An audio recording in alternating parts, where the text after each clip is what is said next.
Në organizim të klubit të kickboksit Vodh, që drejtohet nga mjeshtri i këtij sporti Naim Samiu dhe në bashkëpunim me kryetarin e federatës Iska Urim Saiti, sot në hapësirat e qendrës për kulturë në Tetov u mbajtën garat në nivel ballkanik me sportet e arteve marciale për amator dhe profesionist. Lufta kryesore e kësaj mbrëmje në MMA në kategorinë plus 92 kg do të zhvillohet mes Naim Samiu dhe Aleksandr Joanovskit. Për herë të parë organizojmë një garë të quajmë ballkanike, ku marrën pjesë parafërsisht 5 shtete do thonë në fqinjën tonë.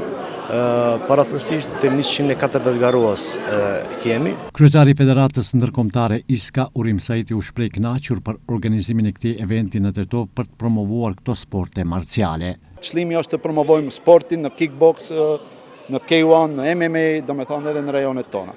Në këtë event u zhvilluan 55 lufta amatore për të gjitha grup moshat dhe 15 lufta profesionale. Organizatori përfituesit e dueleve profesionale ndajti kupa dhe medalje, ndërsa përfituesit në duelet amatore ndau medalje.